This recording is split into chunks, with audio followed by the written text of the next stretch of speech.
Dans cette vidéo, nous allons étudier les nouvelles possibilités de mise en forme CSS intégrées directement dans Dreamweaver CS3. Nous allons étudier comment les créer, organiser leur contenu et même valider leur conception. Dreamweaver CS3 a maintenant une large palette de documents modèles sur lesquels vous pouvez compter. Ici, dans le menu Fichier, Nouveau, vous voyez que vous avez toute une variété de documents. Nous allons choisir par exemple 2 colonnes élastiques encadrées à droite. Vous voyez que ce sont 2 colonnes dont la largeur va s'adapter à la taille de votre navigateur ou à la taille de votre police. J'appuie ici sur Créer et le document se génère automatiquement au sein de Dreamweaver.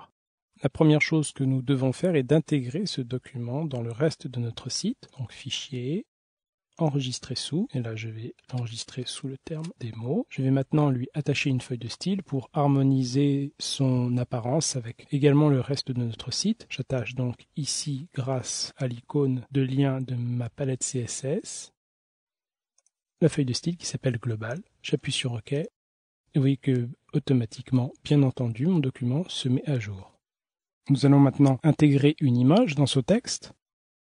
Je clique ici pour positionner correctement mon curseur, puis dans ma barre d'insertion, je sélectionne Image, j'appuie sur la lettre S, mon image s'appelle Swing, je la sélectionne, je remplis tout de suite mon texte secondaire, danseur, mon image est maintenant placée. Ce que je désire maintenant, c'est qu'elle soit davantage intégrée dans le texte. Je vais donc lui attacher un style CSS, je sélectionne donc mon image, je clique sur Nouveau style, je vais donc sélectionner mon identifiant qui s'appelle Main Content Image et je veux le faire uniquement dans ce document. J'appuie sur OK. Je vais ici dans ma boîte à laisser flottante sur la droite et rajouter une caractéristique de padding ou de remplissage en français sur la gauche. On va rajouter 10 pixels sur la gauche. J'appuie sur OK également et voilà, mon image est intégrée. Si je désire maintenant consulter les lignes de code que j'ai ajoutées grâce à ce nouveau style, il me suffit de cliquer ici dans ma palette CSS sur le style que je viens de créer, puis atteindre le code. Et vous voyez ici dans mes lignes de code les lignes qui correspondent à cette image.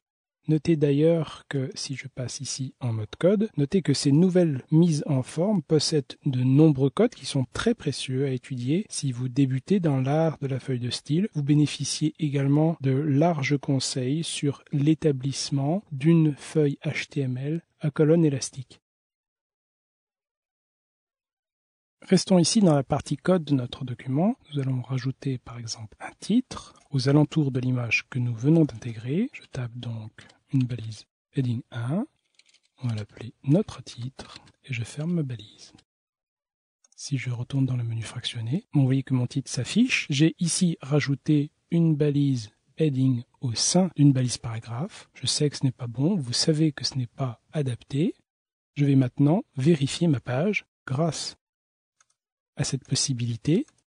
Vous voyez qu'ici, dans ma palette résultat, s'affiche directement le fait que ma balise H1 n'est pas autorisée dans une balise paragraphe. Je double-clique mon élément, je double-clique mon erreur, je vais sélectionner donc ma balise et je vais la mettre en deçà de mon paragraphe. Je clique ici sur mon mode création, je vais fermer ma balise résultat. Voilà, mon titre est correctement placé. Je pourrais encore ajuster davantage grâce à un nouveau style CSS son positionnement. Vous voyez comme il est simple de travailler avec des feuilles de style sur Dreamweaver CS3.